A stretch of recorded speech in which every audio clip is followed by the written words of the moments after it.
Subscribe now and press the bell icon. Never miss an update. Hello everyone, welcome to the channel. आज का topic हमारा voice of imperative sentence है। Voice of imperative sentence, ठीक है। Imperative का meaning सबसे पहले हम समझते हैं। इम्पेरेटिव का मीनिंग होता है इसेंशियल। इसेंशियल मतलब मोस्ट रिक्वायर्ड, ठीक है, यानी कि मोस्ट इम्पोर्टेंट।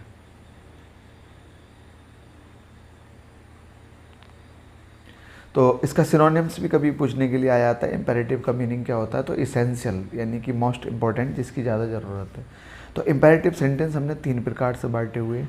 सबसे पहले तो इनके बारे में देख लेते हैं। 3 प्रकार कौन कौन से हैं इसके। एक तो सबसे पहले ऑर्डर वाले आ जाते हैं।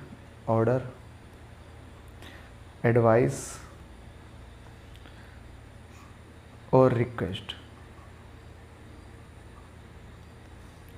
ऑर्डर वाले की अगर हम फॉर्म देखें तो वर्ब से शुरू होते हैं। इम्पेरेटिव सेंटेंस वर्ब से स्टार्ट होते हैं और वर्ब की भी कौन सी वाली फॉर्म होगी? फर्स्ट फॉर्म होगी, इननेट फॉर्म। अब उसका क्या रीज़न है? उसका रीज़न ये है कि इम्पेरेटिव सेंटेंस का जो सब्जेक्ट होता है वो यू होता है और यू के अकॉर्डिंग प्रेजेंट इंडेफिनिट में वर्ब की फर्स्ट फॉर्म ही आती है, इसलिए वर्ब की फर्स्ट फॉर्म बोलते नहीं हैं। लेकिन ऑर्डर वाले 2 तरह से, वर्ब के बाद हमें एडवर्ब मिलेगी एक तो, या एडजेक्टिव भी हो सकता है अगर वो लिंक वर्ब है तो, या फिर वर्ब के बाद इसका ऑब्जेक्ट दे रखा होगा। अगर हमारे पास वर्ब के बाद अगर एडवर्ब दी हुई है, जैसे कि सेंटेंस अगर लिखे कम हेयर, तो ये वर्ब है और वर्ब के बाद ये एडवर्ब है, ठीक है। तो ये वाला फॉर्म हो गया। शट द डोर, तो ये वर्ब हो गई और ये वर्ब का ऑब्जेक्ट हो गया, तो ये वाली फॉर्म हो गई। अगर ये वाली फॉर्म होगी तो ये सेंटेंस का पैसिव बनेगा यू आर ऑर्डर्ड से।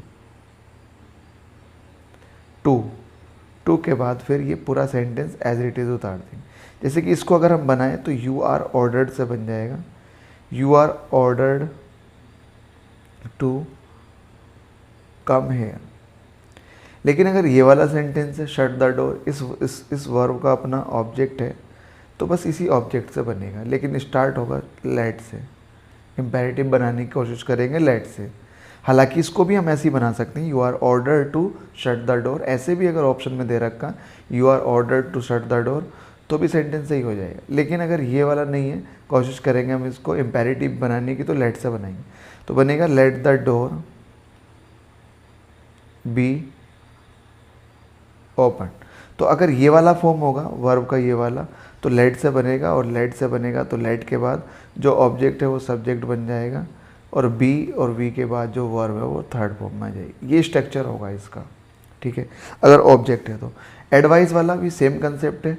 वर्ब के बाद अगर एडवर्ब दे रखी है या फिर एडजेक्टिव दे रखा है, तो ये वाला बन जाएगा यू आर एडवाइज्ड। इस वर्ब में एस ये सी ई वाला नाउन होता है, और अगर एस ई लगा होता है तो वो वर्ब होता है। तो ये एस ई वाला है, यू आर एडवाइज्ड टू, और टू के बाद फिर सेंटेंस एज इट इज उतार देंगे। लेकिन अगर ऐसा है वर्ब है, वर्ब के बाद अगर ऑब्जेक्ट दे रखा है, ठीक है, तो ये ऑब्जेक्ट सब्जेक्ट बनेगा, और सेंटेंस ये एडवाइस है, और एडवाइस के लिए मॉडल हम शुड का यूज़ करते हैं, शुड का, तो शुड आ जाएगा। तो सब्जेक्ट के बाद शुड के बाद बी, और बी के बाद वर्ब थर्ड फॉर्म में। अब इसके एग्जाम्पल से इस बात को समझ लेते हैं। हेल्प द पुअर, एडवाइस वाला, ये वर्ब है, वर्ब का सब्जेक्ट ऑब्जेक्ट ये है, तो द पुअर, और शुड बी, और उसके बाद ये एडवाइज्ड आ जाएगा, ठीक है। The poor should be sorry helped, advise नहीं आएगा, help. The poor should be helped. लेकिन अगर ये वाला सेंटेंस है, इसके बाद अगर हमें ऑब्जेक्ट एडवर्ब दे रखा है, तो इसको हम यू आर एडवाइस से बनाएंगे अगर एडवर्ब है तो। सब्जेक्ट नहीं है, अगर ऑब्जेक्ट नहीं है तो ऑब्जेक्ट है तो सब्जेक्ट बनेगा और शुड के साथ चल जाएगा। सब्जेक्ट शुड, शुड के बाद बी के बाद थर्ड फॉर्म में। और अगर ऑब्जेक्ट नहीं है तो यू आर एडवाइस से बनेगा। रिक्वेस्ट का तो बहुत ही सिंपल सा है, इसमें प्लीज़ या काइंडली लगा होगा। सबसे पहले तो हम इसी को ही रिमूव करेंगे। ये रिमूव करने के बाद टू और टू के बाद पूरा सेंटेंस एज इट इज़ उतार देंगे। लेकिन इससे पहले हम एक वर्ड जोड़ेंगे और ये होगा यू आर रिक्वेस्टेड से। जैसे कि अगर हम बात करें प्लीज़ हेल्प मी, तो सेंटेंस बनेगा यू आर रिक्वेस्टेड और ये प्लीज़ रिमूव हो जाएगा। रिमूव होने के बाद टू से पूरा sentence as it is to help me. Clear हो गई इतनी बात। तो ऑर्डर वाले हैं, एडवाइस वाले हैं और रिक्वेस्ट वाले इम्पेरेटिव सेंटेंस होते हैं। इम्पेरेटिव का मीनिंग इसेंशियल होता है या मोस्ट इंपॉर्टेंट, जिसकी ज़्यादा ज़रूरत हो। दो फॉर्म होंगी, वर्ब के बाद एडवर्ब, इसमें भी वर्ब के बाद एडवर्ब। इसमें अगर वर्ब के बाद एडवर्ब है तो यू आर ऑर्डर्ड से, इसमें वर्ब के बाद एडवर्ब है यू आर एडवाइस से। अगर वर्ब के बाद ऑब्जेक्ट है तो ये वाला लेट से बन जाएगा और इसमें वर्ब के बाद अगर ऑब्जेक्ट है तो शुड भी से बन जाएगा। अब इस बात को समझते हैं। यहाँ पे shut the door object they रखा है। दरवाज़ा बंद करने की अगर बात करें तो ये एडवाइस तो नहीं है, रिक्वेस्ट नहीं है, ऑर्डर है, तो लेट द डोर। उसके बाद बी और उसके बाद वर्ब थर्ड फॉर्म में, शट की तीनों फॉर्म शट ही रहेंगी। और फिर उसके बाद एट वंस तुरंत। हेल्प, हेल्प के बाद मी। अगर हम अपनी हेल्प की अगर बात करते हैं हेल्प की, तो ये एडवाइस नहीं होती, ना ये ऑर्डर होता है। अपनी अगर हम हेल्प की बात कर रहे हैं तो ये खुद का सेंस निकल कर आता है रिक्वेस्ट का। तो यू आर रिक्वेस्टेड से बन जाएगा यू आर रिक्वेस्टेड के बाद टू हेल्प मी। इसमें तो प्लीज़ और काइंडली कुछ नहीं लगा, फिर भी ये रिक्वेस्टेड से क्यों बन रहा है? क्योंकि अपने लिए अगर हम बात करते हैं तो अगर हम अपनी हेल्प की अगर बात करेंगे तो रिक्वेस्ट ही करेंगे। ऑर्डर से तो कोई हेल्प नहीं करेगा, ठीक है, एडवाइस से कोई हेल्प नहीं करेगा, तो रिक्वेस्ट से हेल्प करेंगे, इसलिए यू आर रिक्वेस्टेड। प्लीज़, इसमें तो सिंपल ही दिखाई दे रहा है, प्लीज़ लगा हुआ है, यू आर रिक्वेस्टेड से। उसके बाद टू और टू के बाद प्लीज़ रिमूव करना, पूरा एज इट इज़ उतार देंगे रिमूव करके, टू राइट अ लेटर। उसके बाद फॉलो मी। ऑर्डर ये वर्ब है, वर्ब के बाद ये ऑब्जेक्ट है। ऑर्डर वाला लेट से शुरू हो जाएगा, लेट मी, लेट के बाद ऑब्जेक्टिव फॉर्म आती है, लेट मी बी, और फॉलो की थर्ड फॉर्म फॉलोड हो जाएगी। कम हेयर, यहाँ कम वर्ब है और हेयर एडवर्ब है, ठीक है, और ये ऑर्डर वाला सेंस आ रहा है और इसमें ऑब्जेक्ट तो है नहीं है, तो यू आर ऑर्डर्ड से बन जाएगा you are ordered to come here. अगला हेल्प द पुअर, ये एडवाइस है क्योंकि गरीबों की मदद करने के लिए एडवाइस ही दिया। ऑर्डर तो उससे कोई मदद नहीं करेगा, है ना, रिक्वेस्ट भी नहीं कर रहा है, भाई मन है करो, तुम मदद करो तो ठीक है, नहीं तो कोई बात नहीं। तो यू, अब हेल्प वर्ब है, वर्ब का अपना ऑब्जेक्ट भी है, तो the poor should be.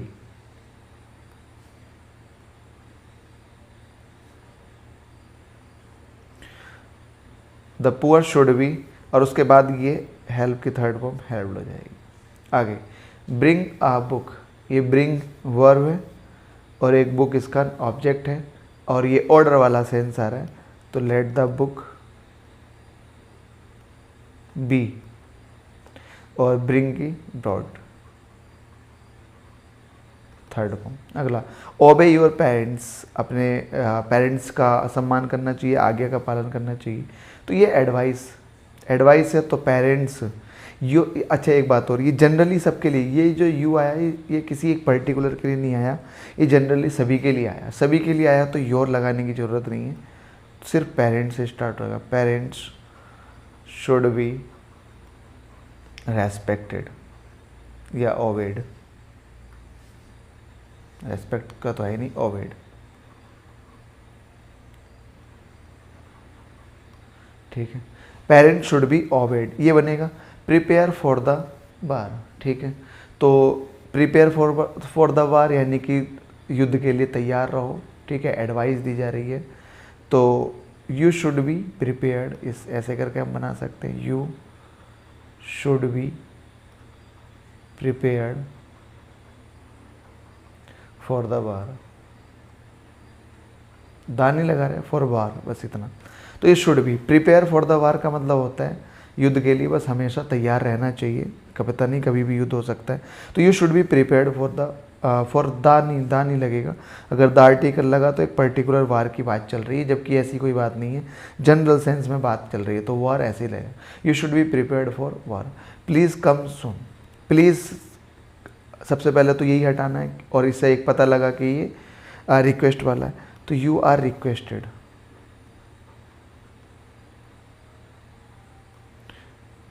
To come soon. ये हो गया हमारा इम्पेरेटिव सेंटेंस। इससे ज़्यादा और कुछ बनेंगे नहीं, ज़रा ध्यान से बस इतना देख लेना।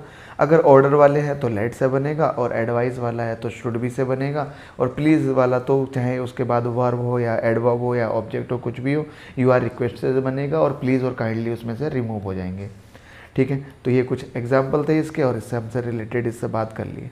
अब बात आती है निगेटिव इम्पेरेटिव। निगेटिव इम्पेरेटिव हमेशा डू से शुरू होंगे, डू से, डू नॉट। डू नॉट के बाद वर्ब आएगी, ठीक है, और उसके बाद फिर जो भी ऑब्जेक्ट या जो भी आएगा आगे। इसका कैसे बनेगा? इसका बनेगा सबसे पहले तो हमने ये हटाना है। अगर रिक्वेस्ट वाला है, ऑर्डर वाला है, तो यू आर से बनेगा, यू आर ऑर्डर्ड। अगर ऑर्डर वाला है तो एडवाइस वाला है तो एडवाइस से बन जाएगा, यू आर एडवाइज्ड। और रिक्वेस्ट वाला है तो यू आर रिक्वेस्टेड से बनेगा, ठीक है। फिर उसके बाद डू रिमूव कर देंगे, ये जो डू रिमूव है। उसके बाद फिर डू रिमूव करने के बाद नोट से वाक्य जुड़ेगा, और टू प्लस वर्ब की फर्स्ट फॉर्म, ये हमारा स्ट्रक्चर बनेगा, ठीक है। जैसे कि डू नॉट प्लस वर्ब की फर्स्ट फॉर्म ऑब्जेक्ट, इस तरह से अगर वाक्य शुरू होगा तो यू आर ऑर्डर, अगर वो ऑर्डर वाला, एडवाइस वाला तो एडवाइस, और रिक्वेस्ट वाला, और नॉट टू के बाद वर्ब की फर्स्ट फॉर्म। जैसे do not do it again, अगर इसकी बात कर रहे हैं तो इसका मतलब हो गया ये ऑर्डर है, वो कह रहा है कि इसको दोबारा से मत करना, ठीक है, ऑर्डर दे रहा है, तो ये बनेगा यू आर ऑर्डर्ड। और उसके बाद डू हटा दो, नॉट से शुरू होगा, नॉट टू, और उसके बाद एज इट इज। नॉट हटाने के, डू हटाने के बाद नॉट, और नॉट के बाद टू, डू इट, और उसके बाद again. You are order not to do it again, not के बाद टू, टू के बाद वर्ब की फर्स्ट फॉर्म, नॉट के बाद टू, टू के बाद वर्ब की फर्स्ट फॉर्म, ये वर्ब है।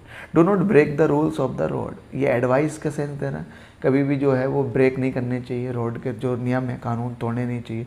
तो यू आर एडवाइस, या यू आर ऑर्डर्ड से भी है तो भी चलेगा, कोई सा एक ही देगा, वो ऑर्डर या एडवाइस कोई सा एक देगा। यू आर एडवाइज या ऑर्डर्ड जो भी है, यू आर एडवाइज्ड। डू हटा देंगे इसमें, नॉट, नॉट के बाद टू, टू के बाद break the rules of the road, पूरा सेंटेंस एज इट इज उतार देंगे, ठीक है। बस डू हटा के नॉट, नॉट के बाद टू प्लस वर्ब की first form. Do not waste your time, advice है, अपना समय बर्बाद मत करो, तो ऑर्डर तो देगा नहीं कोई, एडवाइस ही होगा, तो यू आर एडवाइज्ड। डू हटा दो, नॉट, नॉट के बाद टू, और पूरा as it is, waste your time. Clear इतनी बात? तो ये नेगेटिव इम्पेरेटिव का, इससे ज़्यादा और कुछ इसमें पूछा नहीं जाएगा। चलिए आगे देखते हैं। अगला हमारे पास आता है लेट वाले वाक्य, और लेट वाले दो तरह के हमारे वाक्य होंगे। जो सेंटेंस हमारे लेट वाले दो तरह के, एक तो परमिशन वाले, और एक होगा हमारा सजेशन वाला।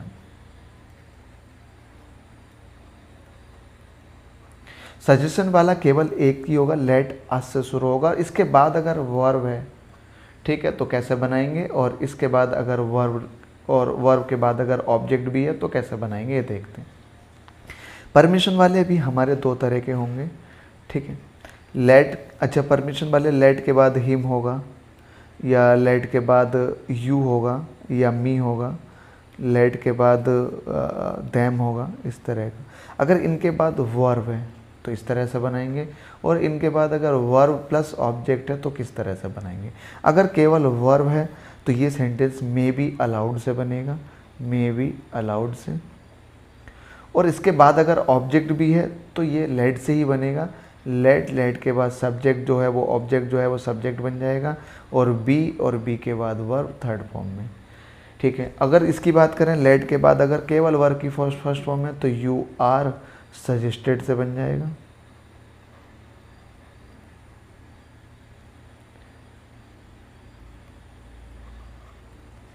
और अगर लेट के बाद अस के बाद वर्ब और वर्ब के बाद अगर ऑब्जेक्ट है तो शुड भी से बनेगा। ये ऑब्जेक्ट सब्जेक्ट बन जाएगा, और सब्जेक्ट के बाद शुड, और शुड के बाद बी, और बी के बाद वर्ब थर्ड फॉर्म में। जैसे कि अगर एग्जांपल से इस बात को समझ लेते हैं, लेट अस प्ले, केवल इतना है। तो वी आर सजेस्टेड, यू नहीं, यहाँ पे यू नहीं होगा, वी। तो we are suggested to play. और अगर लेट के बाद अस के बाद वर्ब प्ले हो गई, और प्ले के बाद इसका ऑब्जेक्ट अगर है, जैसे कि अगर लिखें फुटबॉल, तो वी शुड वी, इसका सब्जेक्ट वी बनेगा। वी नहीं, वी सब्जेक्ट नहीं बनेगा, फुटबॉल बनेगा। फुटबॉल सब्जेक्ट बनेगा, फुटबॉल शुड बी प्लेड, ये सेंटेंस बनेगा। Let us play football, football should be played. लेकिन अगर ये वाला वाक्य जैसे कि लेट के बाद हिम के बाद केवल गो है, तो ही सब्जेक्ट बनेगा क्योंकि हिम के अकॉर्डिंग ही, और मे बी अलाउड से बनेगा, ही मे बी अलाउड, और उसके बाद टू से जुड़ जाएगा, टू को। लेकिन सेंटेंस अगर इस तरह का, let him write a letter, तो लेट के बाद हिम के बाद वर्ब के बाद इसका अपना एक ऑब्जेक्ट दे रखा है, तो ये सेंटेंस बने late a letter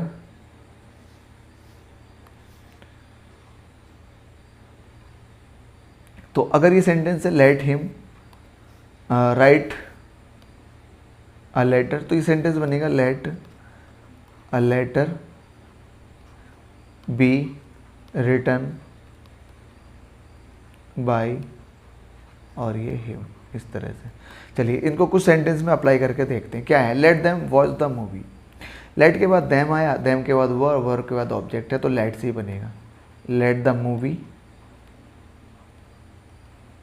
we, let the movie be, और वॉच की थर्ड फॉर्म वॉच्ड हो जाएगी। लेट अस गो, लेट के बाद अस के बाद गो आया हुआ, तो वी आर सजेस्टेड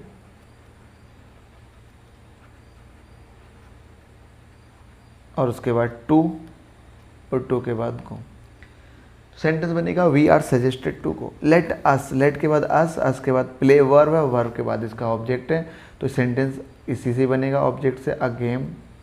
और सजेशन के लिए शुड वी, और प्ले का थर्ड फॉर्म प्लेड हो जाएगा बाय अस, चाहो तो लास्ट में लगा।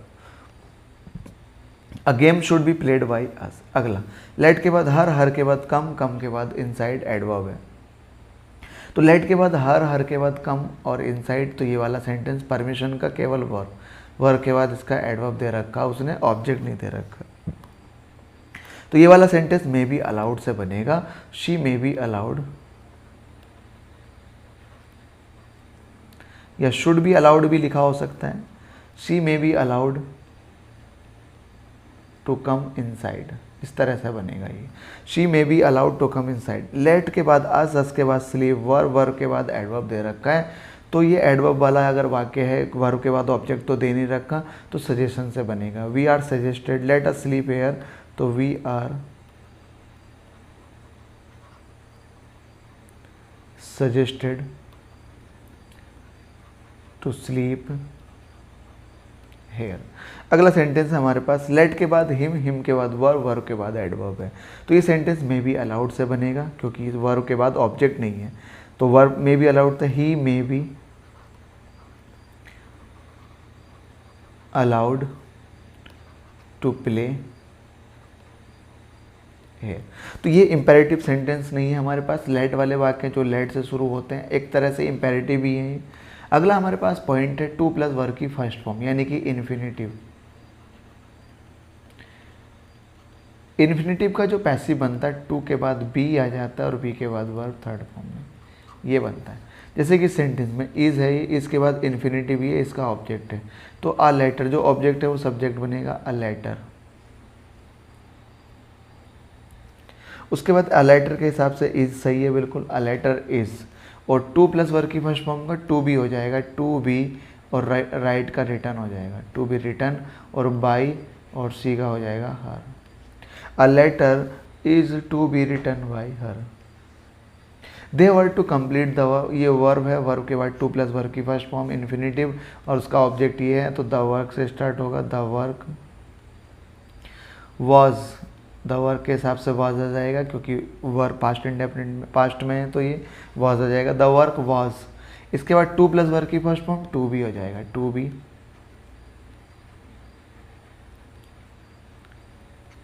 कंप्लीटेड बाई और दे का हो जाएगा देम। अगला Mohan has to buy a new car. Has के बाद टू के बाद प्लस टू प्लस वर्ब की first form a new car. अब इसका बनेगा a new car has to plus verb की first form to be bought by Mohan. There is nothing to lose, ठीक है, ये there is nothing to lose. अब ये हमारे पास इन्फिनेटिव, इसका बनेगा देयर इज नथिंग। देखो देयर इंट्रोडक्टरी सब्जेक्ट है, स्टार्टिंग में ही आता है बिल्कुल, इसलिए यहाँ ही आएगा। और देयर अगर यहीं आया तो इज भी यहीं आएगा और नथिंग भी। देयर इज नथिंग तो केवल इसका बन जाएगा टू लूज का, तो to be lost third form. There is nothing to be lost, खोने के लिए कुछ नहीं है। I would like someone to help me, I would like someone to help me, इसका कैसे बनाते हैं देखते हैं जरा। आई वुड लाइक इतना तो रहेगा ही, आई would like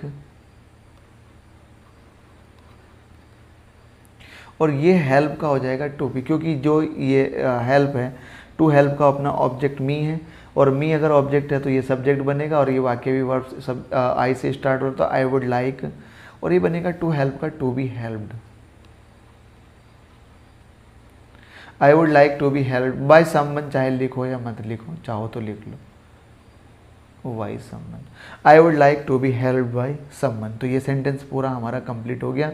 I would like to be help by someone, तो ये हमारे पास है टू प्लस वर्ब की फर्स्ट फॉर्म वाले वाक्य कुछ, ठीक है। तो यानी कि इन्फिनेटिव वाले, इन्फिनेटिव का पैसिव वॉइस टू बी के बाद वर्ब थर्ड फॉर्म में। 2-4-5 बार देखना वीडियो को और बिल्कुल समझ में आ जाएगी, बहुत ही आसान है। बेसिक चीज़ें बस याद रखना, क्योंकि 4 ऑप्शन तुम्हारे पास सामने लिखे हुए होंगे तो बिल्कुल आंसर सामने ही होगा, बस उसमें से तुम्हें चूज़ करना है। 4 में से 3 हटाने, बस जो बचेगा वो आंसर होगा। यही एक खासियत होती है इंग्लिश की कि 3 ऑप्शन हटाने होते हैं और बस जो बचा हुआ वाला वो आंसर होगा, ठीक है। तो ये नहीं होगा, ये नहीं होगा और ये नहीं होगा, जो बचा हुआ वो आंसर होगा। ये कंसेप्ट दिमाग में रखते हुए चलना है, ठीक है। तो आज के लिए इतना ही, मिलते हैं अगली वीडियो में। और लाइक करना, शेयर करना, चैनल को सब्सक्राइब करना। Thanks for watching and keep learning.